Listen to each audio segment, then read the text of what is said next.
your devotions today. Thanks for jumping on and checking things out today.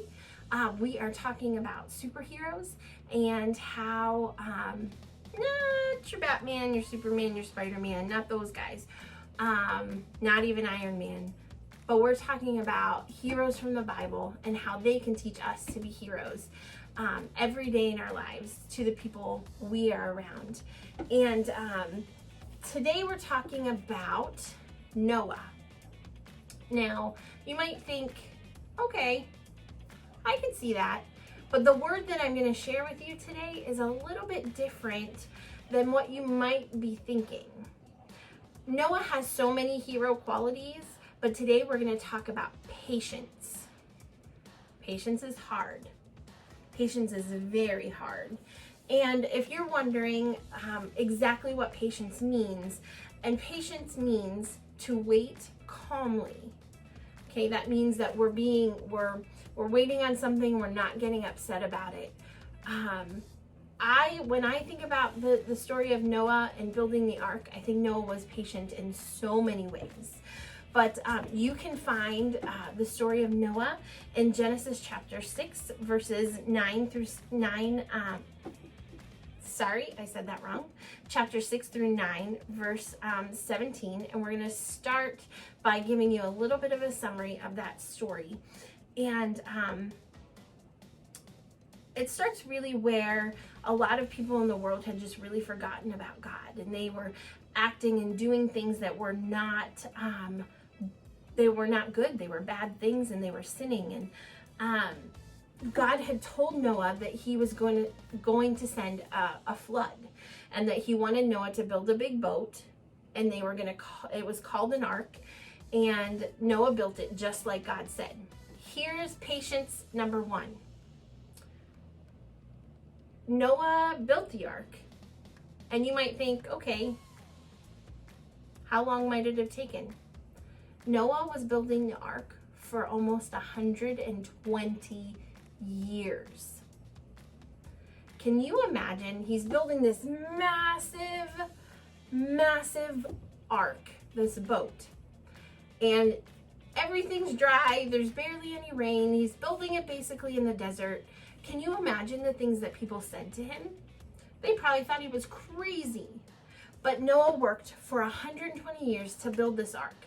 That's patience. He worked calmly as he waited for God to send the flood. Now let's talk about the second part. He brought his family and all of the animals onto the boat. Whew, that's bravery right there, because there are a few animals I would rather not be on the boat with. How about some snakes? No way. Spiders? Ugh, can't do it. Oh, okay. Let's get back to the story. So finally God sent the rains, and Noah was on the boat with his family and all of the animals for 40 days and 40 nights. Now, can you imagine when it rained and the boat rose up? You wouldn't have been able to see anything. So it would have just been water. And for 40 days, that's more than a month. Okay. So it's July right now. It would have lasted July and into August, whenever time of the year that it was.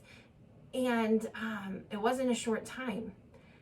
And so they had to wait and wait and wait to know when they could actually come off of the ark. And I bet you it was getting pretty stinky, because those animals, they were for sure going to the bathroom.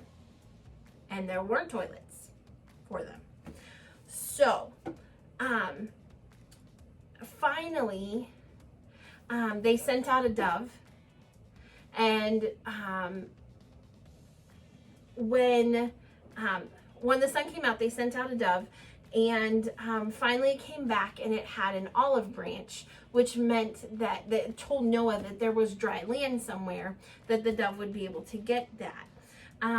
And finally, they were able to leave the ark, and they built an altar, which is just a place that they could honor God and thanked him for keeping them safe.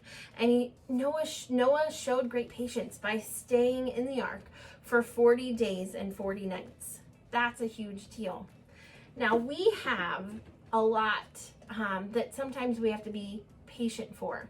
Sometimes, like right now, a lot of people are wondering, when can I go back to work? Am I going to get to go back to school? What is that going to look like? Am I going to have to wear a mask? Don't I have to wear a mask? All of those kinds of things, right? We want answers. We want to know what's going to happen, but we have to wait patiently.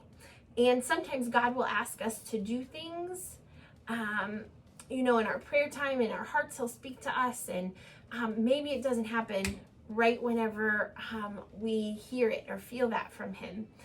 And we have to be patient. So we have to wait, and we have to not be mean about it and upset about it, which is really, really hard. And so I want to share scripture with you that will help with that. And you can find it in Romans chapter 12, verse 12. And here's what it says. Be joyful in hope, patient in affliction, and faithful in prayer. So we're joyful. Our joy comes from the Lord, right? So we're joyful while we're hoping. We're patient in affliction. That means patient when things get hard. We're calm and we're waiting, even though things are hard and maybe not the greatest things are happening. And then the last says faithful in prayer, because the best thing to do while you're being patient is to pray and talk to God, because in all things, he helps us. He guides us. He gives us direction, and he will calm us. He will give us that peace, right? The peace that passes all understanding comes from him. So remember, when you're waiting on something, be patient, talk to God, and always have joy because it comes from him. Have a great day.